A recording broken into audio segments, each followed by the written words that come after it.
Bonjour. Alors, dans ce tutoriel, nous allons voir comment créer une liste à partir d'une base de données.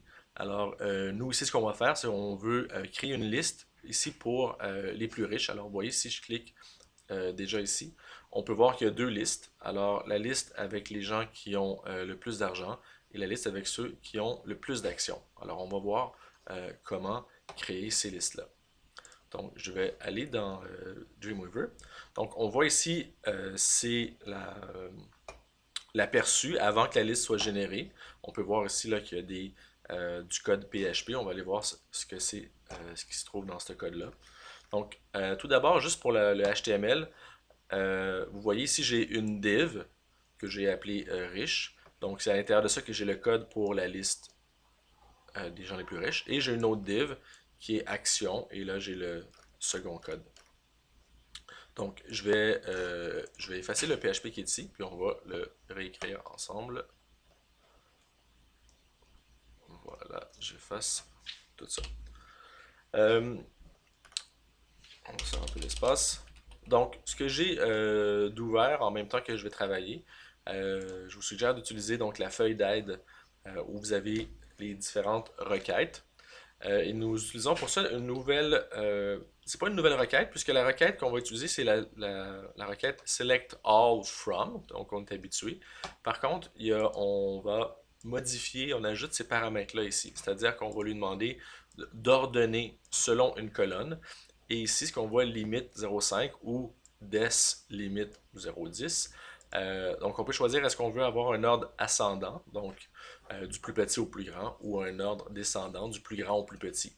Donc là, ici, nous, pour les plus riches, on va prendre celle-là parce qu'on veut avoir le chiffre le plus grand en premier et descendre. Les autres chiffres qu'on trouve ici, le 0 et le 10 ou le 0 et le 5, ben, le premier chiffre, c'est la ligne à laquelle on veut démarrer notre liste. Donc ici, 0, ça va être le premier élément. Et on veut 10 éléments. Donc ce sera un top 10. Dans ce cas-là, ici, on partirait du premier et on voudrait 5 éléments. Donc j'ai cette feuille-là d'ouverte. Et aussi, j'ai donc ma feuille, ma base de données. Et si je vais ici sur Fortune Facile, donc je peux voir tous les gens qui sont inscrits. Et donc, moi, je vais classer par la colonne, ici, la colonne qui s'appelle cache. Et éventuellement, il y a aussi la colonne action ici qui va nous permettre de créer une autre liste. On pourrait éventuellement classer par niveau. Donc, à partir du moment que vous avez une donnée dans une base de données, vous pouvez la classer, l'ordonner.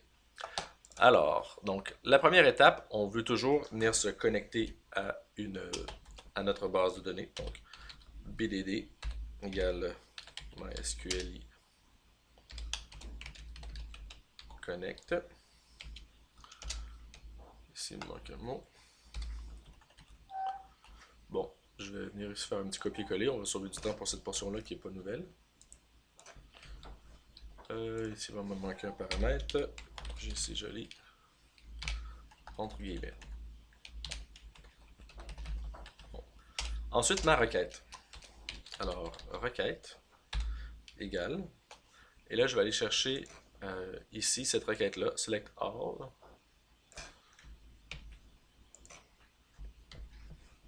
Alors, le nom de la table, c'est dans mon cas fortune facile. Order by, donc la colonne par laquelle je veux ordonner, ça va être la colonne cache. Et je veux effectivement donc que ça soit descendant avec 10 éléments. Donc, voici ma requête. Ensuite, je vais vraiment envoyer ma requête. Donc, MySQLi, pas connect, query. Et là, je vais venir mettre ma connexion et ma requête.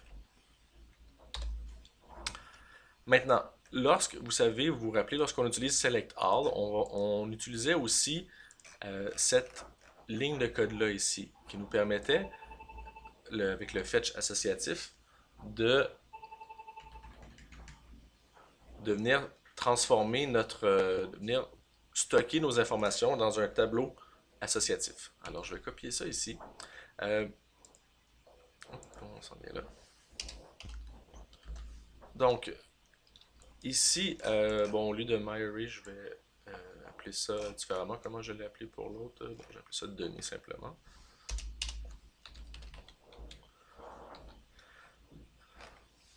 Donc, puisqu'on veut générer plusieurs lignes, c'est-à-dire on veut pas seulement afficher un utilisateur, mais on veut en afficher plusieurs. Je peux pas simplement faire ça. À vrai dire, je vais utiliser une boucle. Alors, c'est une boucle while. Et donc, je mets ma requête habituelle, je la mets entre parenthèses. Ce que ça va venir faire, c'est donc, ce que ça dit cette boucle-là, c'est que à chaque fois qu'il va avoir une donnée dans le tableau associatif, je vais lui demander d'exécuter quelque chose. Alors, l'exécution, donc c'est une ordre, donc l'ordre, je viens le mettre entre accolades. Et là, je vais lui demander de faire un echo. Je vais venir faire un petit copier-coller, ça va nous faire gagner du temps. Alors, c'est quoi le echo que je lui demande? Donc, tout d'abord, je le mets dans une balise. J'ai des trucs de trop ici. Bon, je le mets dans une balise paragraphe. Et donc, je lui demande, je vais faire un petit trait. Ensuite, je vais mettre données pseudo. Donc, ça va me permettre d'afficher le nom. Ici, donc, données fait référence à cette variable-là qui est créée. Ensuite, deux points. Et là, données, ici, je vais changer, ce ne sera pas action. Ça va être cache. Alors, puis là, ici, je vais changer ce mot-là, action. Je veux afficher un signe de dollar. À la fin de mon écho, je mets un point-virgule. Ici, je peux effacer mon point-virgule. Et on va aller voir ce que ça donne. Donc, si je reviens ici, renvoyer. Bon, malheureusement, on ne voit pas la différence parce qu'on avait déjà ça. Ce que je vais faire, au lieu de faire données cache ici, disons, je vais faire données niveau. Puis ici, je vais afficher, je vais demander d'ordonner par niveau. Ça, on va pouvoir voir la différence.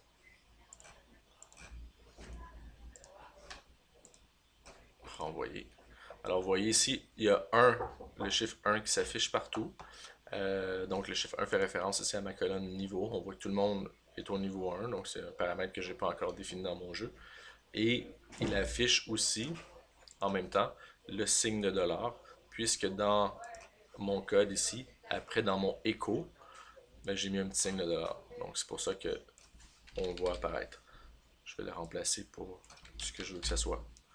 Donc, puisque j'ai un while, donc à chaque fois, jusqu'à temps qu'il se rende à 10 éléments, parce que dans ma requête, je demande qu'il me sorte 10 éléments. Donc, tant qu'il n'est pas rendu à 10, il va faire ce écho-là. Donc, il va venir créer un paragraphe avec ces données-là. Et c'est ce qui nous donne notre liste, très simplement comme ça. Voilà.